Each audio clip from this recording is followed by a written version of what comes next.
नमस्कार दोस्तों, HRDIS में आप सभी का स्वागत है। कैसे हैं आप सभी लोग? आई होप आप सभी लोग अच्छे होंगे और अपनी पढ़ाई को बढ़िया तरीके से कर रहे होंगे। देखिए, दो महत्वपूर्ण बिंदु पर आज हम आप लोगों से बात करेंगे।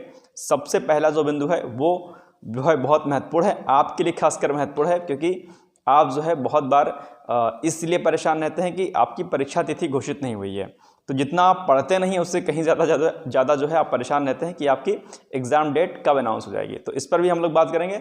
और दूसरा जो महत्वपूर्ण बिंदु है वो है करंट अफेयर्स का, कि दरअसल आपको RO के लिए या फिर UP PCS के लिए दरअसल करंट अफेयर्स कितने महीने का और कहाँ से प्रिपेयर होना चाहिए। ठीक है, तो वीडियो बहुत लंबा नहीं होगा, शॉर्ट वीडियो रहेगा। प्लीज़ आप लोग देखिएगा बिना वीडियो को स्किप किए हुए।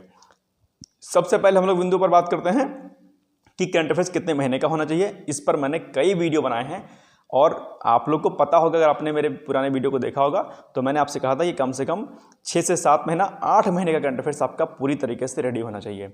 आप चाहे UP PCS का एग्जाम दे रहे होंगे, चाहे आप RO का एग्जाम दे रहे होंगे, आप जो है दोनों एग्जामों के लिए कम से कम 8 महीने का करंट अफेयर्स बढ़िया तरीके से प्रिपेयर करके जाइएगा अपने एग्जाम के लिए। एक बात का ध्यान रखिएगा, ये मन में संशय मत रखिएगा कि इस बार RO में करंट अफेयर्स नहीं पूछा था तो अब जब री एग्जाम होगा तो नहीं आएगा। ऐसा कुछ नहीं है। बाय इत्तेफाक कह लीजिए, बाय लक कह लीजिए, या यूँ बाई फॉल्ट कह लीजिए कि करंट अफेयर्स नहीं पूछा गया था। इस बार संख्या बहुत कम थी, 8-9 प्रश्न ही पूछे गए थे, 10 प्रश्न के करीब करीब। लेकिन जब री एग्जाम होगा तो उसमें करंट अफेयर्स रहेंगे, ध्यान रखिएगा इस बात का। ठीक, तो प्रिपेयर कर लीजिए 8 महीने का करंट अफेयर्स। प्लस किस मैगजीन से पढ़ना है, तो मैंने आपसे कहा था कि जो करंट अफेयर्स मैं आपको कराता हूं उसको कम से कम 6-7 मिनट का जो मेरा वीडियो होता है डेली मॉर्निंग में, उसको प्लीज़ देखें। मेरी ये हम्बल रिक्वेस्ट है। अननेसेसरी कंटेंट को प्लीज़ फॉलो मत किया करिए। ठीक है, आधे 1 घंटे का आप लोग करंट अफेयर्स देखने लग जाते हैं वीडियो, वो काम आप मत करिएगा। 6 से 7 मिनट का मेरा वीडियो आता है डेली। अभी तक नहीं आ रहा था, व्यस्तता थी, उसके लिए मैं दिल से माफ़ी मांगता हूँ आप लोगों से कि करंट अफेयर्स नहीं आ पा रहा था। लेकिन अब से जो है आपका करंट अफेयर्स प्रॉपर तरीके से आपके बीच में आएगा। कल से यानी कि 2 अप्रैल से जो है करंट अफेयर्स आपका आना शुरू हो जाएगा। तो प्लीज़ आप लोग जो है मेरे चैनल के माध्यम से डेली जो है 9-10 बजे तक करंट अफेयर्स को देखिएगा। एक बात। दूसरी बात यह है कि क्या इतना करंट अफेयर्स सफिशिएंट रहेगा, तो मेरे अकॉर्डिंग सफिशिएंट रहेगा। लेकिन फिर भी अगर आपका दिल नहीं कहता है, दिल नहीं मानता है, ठीक है, क्योंकि जब तक आप 10 किताबें नहीं पढ़ते हैं आपका जी नहीं भरता है, तो इसके लिए सोल्यूशन ये है कि कोई भी एक मैगजीन अगर आपको लगती है कि मुझे यहाँ से पढ़नी चाहिए, तो घटना चक्र हो गया, घटनासार हो गया, क्रॉनिकल हो गया, या जो भी मैगजीन आती हैं आप उनको फॉलो कर सकते हैं। डिकोड एग्जाम के माध्यम से भी मैं करंट अफेयर्स महत्वपूर्ण बिंदुओं पर कराता हूँ। डिकोड एग्जाम के माध्यम से भी जो है आप करंट अफेयर्स को कर सकते हैं।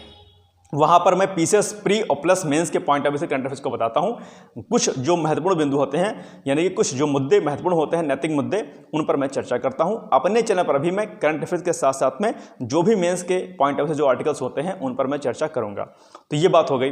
दूसरी महत्वपूर्ण बात है भैया जी लोग कि ऐसा है कि प्लीज़ पढ़ लो, जो है बहुत ज़्यादा संबंधों को निभाने में अपना समय जो है मत गंवाओ, क्योंकि ये वैकेंसी कब दोबारा से आएगी RO की किसी को कुछ नहीं पता है। ठीक है, ये है उत्तर प्रदेश। और उत्तर प्रदेश की स्थिति जो है एग्जाम को लेकर के क्या रहती है, हालांकि एग्जाम हो रहे हैं ऐसा नहीं है, लेकिन वैकेंसीज कब आएंगे ये कुछ नहीं पता है। तो ठीक, इसलिए आप लोग के ऊपर है ये चीज़ कि आप जो बचा हुआ आपके पास समय है, यानी कि अभी जब भी आपका एग्जाम होगा, ठीक है, तो उस बचे हुए समय को आप कितना जो है बखूबी तरीके से उसको टैकल करते हैं, यानी कि उसको ग्रैब करते हैं और अपनी पढ़ाई को करते हुए अपना अंतिम चयन सुनिश्चित कर लेते हैं, ये आपके ऊपर निर्भर करेगा। दूसरी महत्वपूर्ण बात जिसके लिए आप जो है बहुत परेशान रहते हैं, आपको बहुत टेंशन रहती है कि सर क्या कहते हैं एग्ज़ाम आपका कब होगा, सर कोई बता दे मुझे एग्ज़ाम तिथि कब होगी। तो देखिए ऐसा है, जब तक आयोग का कोई प्रॉपर नोटिफिकेशन नहीं आ जाता है तब तक किसी भी तिथि पर आप लोग भरोसा ना करें। हालांकि संभावनाओं पर आधारित बहुत सारी चीज़ें होती हैं और उन्हीं संभावनाओं पर आधारित जो है अलग अलग चैनल्स पर आपको न्यूज़ मिलती रहती है। ठीक है, तो चैनल्स पे जो न्यूज़ मिलती है वो ऑथेंटिक भी होती है, ऐसा नहीं है, लेकिन बहुत ज़्यादा भरोसा आपको नहीं करना है। फिलहाल जो सिनेरियो चल रहा है आयोग के तरफ देखते हुए, वो स्थिति ये बन पा रही है कि आपका एग्ज़ाम फिलहाल जून तक तो वैसे भी नहीं होगा क्योंकि इलेक्शन लगे हुए हैं, और जुलाई में शायद ही पॉसिबल हो पाए। मेरे अकॉर्डिंग आपका RO का जो एग्ज़ाम होगा वो आपका ये अगस्त महीने में आपका जाएगा। ठीक है, तो अगस्त मान के चलिए कि आपका RO का एग्ज़ाम अगस्त महीने में जो है हो सकता है, मे भी जुलाई के लास्ट में हो जाए। लेकिन अब ये निर्भर आपके ऊपर करता है कि यदि आपको दोबारा से इतना समय दिया गया है, या यूँ कह लीजिए मिल गया है आपको बाय फॉल्ट या बाय लक, ठीक है। तो अब आपको इसको गंवाना बिल्कुल भी नहीं है। जो गलतियां, जो त्रुटियां आपसे पिछले परीक्षा में हो गई हैं, जो एग्ज़ाम अभी आपने दिया है, उन गलतियों को आपको सुधारना है, उन पर काम करना है। एक डायरी बनाइए और जो जो गलती आपकी हो गई हो, जो जो विषय में आप कमज़ोर हो, उन विषयों को नोट कर लीजिए, उन टॉपिक्स को नोट कर लीजिए और करंट अफेयर्स बनाना वहाँ पर शुरू कर दीजिए। साथ ही साथ में जीएस के सेक्शन में भी जो चीज़ इंपॉर्टेंट हो उसको नोट डाउन करके उस पर काम करना शुरू कर दीजिए। ये हो गई आरओ की बात। दूसरी बात, अगर आप पीसीएस मुख्य परीक्षा की तैयारी कर रहे होंगे तो इसके लिए कल से यानी कि 2 अप्रैल से हमने मुख्य परीक्षा उत्तर लेखन कार्यक्रम यानी कि मेंस की आंसर जो प्रैक्टिस होती है उसको हमने शुरू किया है। आप लोग उसको भी पार्टिसिपेट कर सकते हैं। वहाँ पर मैं बहुत सारी चीज़ें आपको प्रोवाइड कराऊंगा। डिटेल्स जानने के लिए डिस्क्रिप्शन बॉक्स के माध्यम से आप टेलीग्राम करिएगा, वहाँ पर आपको प्रॉपर तरीके से डिटेल्स मेंस आंसर प्रैक्टिस की हो जाएगी। तो ये हो गई कुछ बातें। दूसरी बात यह है कि आप लोग अभी आरओ की तैयारी करते समय मुख्य परीक्षा की तैयारी जरूर करिएगा। यानी कि आरओ के जो मुख्य परीक्षा के जो, चाहे वो आपका विज्ञप्ति हो, चाहे वो परिपत्र हो, चाहे अधिसूचना हो, उनको तैयार करिए वीकली। प्लस एस्से लिखना जरूर शुरू कर दीजिए। वीक में चाहे 2 ही एस्से लिखिए, लेकिन लिखिए। अगर आपको ऐसे चेक करवाना है, फ्री ऑफ कॉस्ट में चेक कर दूंगा आपकी कॉपी। टेलीग्राम के माध्यम से जुड़िएगा मुझसे और वहां पर आप अपने एस्से को फ्री ऑफ कॉस्ट मुझे भेज सकते हैं, मैं चेक करके उसका रिव्यू दे दूंगा। तो ये हो गई कुछ महत्वपूर्ण बातें।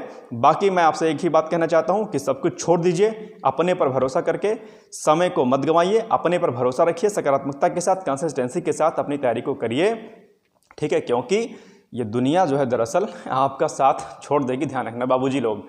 ठीक है, क्योंकि सफलता सभी को जो है पसंद होती है, चाहे आपका कोई खास व्यक्ति हो जो बहुत पास में इस समय आपके रह रहा होगा। अगर आप अनसक्सेस हो गए, अगर आप असफल हो गए तो व्यक्ति जो है यूं छोड़ के चला जाएगा। मैं बार बार इस बात को कहता रहता हूं। ठीक है, तो प्लीज़ मेरी बात को समझने का प्रयास करिएगा। संबंधों में बहुत ज़्यादा भी मत पड़िए। अभी सिर्फ और सिर्फ आपकी जो नैतिक जिम्मेदारी है, जो आपका कर्तव्य है, उसको पढ़िए। ठीक है, कांट ने एक थ्योरी दी थी, शायद आपने पता होगा अगर आपने नीति शास्त्र पढ़ा होगा। कांट ने कहा था कि कर्तव्य के लिए, ये जो है कांट का एक बहुत बड़ा सिद्धांत है। और कांट के बारे में अगर आप लोग को पता होगा तो कांट ने कहा था क्या था कांट की तो थ्योरी जो ये है कर्तव्य के लिए, ये तो अपने आप में बहुत बेहतर ही है कि आप अपने कर्तव्यों के लिए कर्तव्य करिए। ये सिद्धांत उनका बहुत ही प्रतिष्ठित है। एथिक्स पेपर में जो आप यूपीसीएस का मुख्य परीक्षा देंगे तो वहाँ पर आप ये पढ़ेंगे। कांट के बारे में आपको एक बात और बता दूं, अगर आपने थिंकर्स वाले चैप्टर्स को पढ़ा होगा पहले कभी, या सोशियोलॉजी वगैरह में, पॉलिटी में अगर आपने पढ़ा होगा, तो कहा जाता था कांट के बारे में कि कांट अपने समय के बहुत प्रतिबद्ध थे। कांट को देख करके लोग अपने घड़ी की सुई को सही करते थे कि घड़ी की सुई एक बार को जो है गलत जो है संदेश दे सकती है, यानी कि टाइम बता सकती है गलत, लेकिन कांट जो है कभी अपने समय से जो है अलग नहीं हो सकते हैं। कहा जाता है कि जब वो किसी के घर से बाहर निकलते थे तो जो टाइम फिक्स होता था 11 बजे 12 बजे, वो एग्जैक्ट उसी टाइम पीरियड पर ही उस घर से सामने से निकलते थे।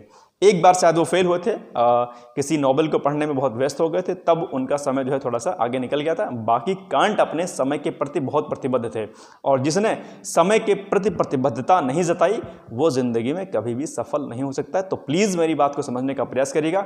ये समय आपके ऊपर है, निर्भर ये करता है कि आप इस समय को सदुपयोग करके इसे किस तरीके से अपनी कामयाबी में कन्वर्ट करते हैं, या फिर जो है संबंधों को बनाते हुए जो है खाली कॉफ़ी और चाय और रेस्टोरेंट में जा करके टाइम पास करते हैं। ये आपके ऊपर निर्भर करता है कि ये आप समय को किस तरीके से यूटिलाइज करते हैं। ठीक है, तो सकारात्मक रहिए, पॉजिटिव रहिए। कोई समस्या होती है टेलीग्राम के माध्यम से मुझसे जुड़िए और अपने डाउट्स को वहां पर क्लियर करिए। मेरी तरफ से बेस्ट ऑफ विशेस हैं आपको, और कल से करंट अफेयर्स देखना मत भूलिएगा। ऑल द बेस्ट है। Thank you so much. जय हिंद, जय भारत। मस्त रहिए, खुश रहिए, स्वास्थ्य का जरूर ध्यान रखिए, खाते पीते रहिए, थोड़ा सा जो है हेल्दी फूड्स खाइए। ऐसा ना हो कि बीमार ही पड़ जाएं खाते जो है पढ़ते पढ़ते। बहुत सारे बच्चों की शिकायत मेरे पास आती है कि सर तबीयत खराब हो गई है। वो इसलिए हो जाती है क्योंकि स्ट्रेस रहता है, और स्ट्रेस को कम करने के लिए थोड़ा सा मॉर्निंग में प्राणायाम करिए, योग करिए, और साथ ही साथ में जो है मेडिटेशन करिए, और अच्छा खाइए, मुस्कुराते रहिए, टेंशन मुक्त हो जाइए, और बिल्कुल चिंता मत करिए। अगर आप कंसिस्टेंसी के साथ तैयारी करते हैं, सकारात्मकता के साथ तैयारी करते हैं, तो निश्चित तौर पर आपका जो है आपकी जॉब लगेगी, यानी कि आप सफल जरूर होंगे। मुझसे कहीं कोई बात आपको करनी है, कोई डाउट्स हैं, तो प्लीज़ टेलीग्राम से जुड़िएगा, वहाँ पर संपर्क आप मुझसे कर सकते हैं। Thank you so much. जय हिंद, जय Bharat. Bye bye, take care.